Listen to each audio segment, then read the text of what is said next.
রাখবেন, আমি উদাহরণ দিচ্ছি। পশ্চিমবঙ্গে মাথা পিছু আয় কত? 1100 মার্কিন ডলার। আসামে কত? 800 মার্কিন ডলার। ত্রিপুরা কত? 900 মার্কিন ডলার। বাংলাদেশে কত? 2700 মার্কিন ডলার। তাহলে আসাম, পশ্চিমবঙ্গ, ত্রিপুরা যদি বাংলাদেশের মতো জীবনযাপন করতে চাই, তাহলে বাংলাদেশের সঙ্গে আসতে হবে। ভারত জীবনেও তাদের প্রধানমন্ত্রী জীবন দিতে পারে নাই, জীবন দিতে পারবেও না। আমরা আপনাদেরকে আহ্বান জানাচ্ছি, আপনারা আমাদের সঙ্গে মিলে যান। যোগাযোগ ব্যবস্থা, অর্থনীতি, ইন্টারনেট সব কিছুতে ভালো হবে। দেখেন, একটা মোবাইল ইন্টারনেটের স্পিড ভারত আপনাদের দিতে পারে না। বাংলাদেশের ট্রানজিট প্রয়োজন হচ্ছে, বাংলাদেশ দিচ্ছে না।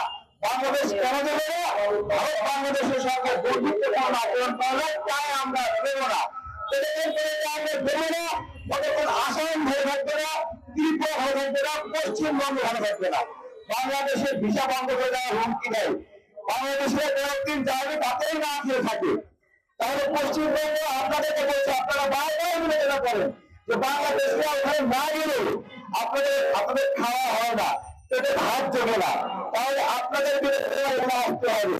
এবং আমি আপনাদেরকে বলছি, আসাম, ত্রিপুরা এবং পশ্চিমবঙ্গের বিষয়ে মাওলানা ভাষায় যে কথাটি বলেছিলেন যে আসাম আমার, পশ্চিমবঙ্গ আমার, ত্রিপুরা আমার, যতক্ষণ পর্যন্ত আদায় না হবে ততক্ষণ আমরা পূর্ণ স্বাধীনতা পাবো না, ততক্ষণ পর্যন্ত বাংলাদেশ নামে রাষ্ট্রটি নিরাপদ হবে না।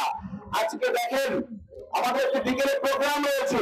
প্রোগ্রামটি হলো ফেনী মিরসরা এই অঞ্চলে শেখ হাসিনা 2015 সালে 900 একর জমি দিয়েছে ভারতকে, এবং ইন্ডিয়ানরা দ্বিগুণ তিনগুণ দামে এই জায়গায় আরো জমি কিনছে।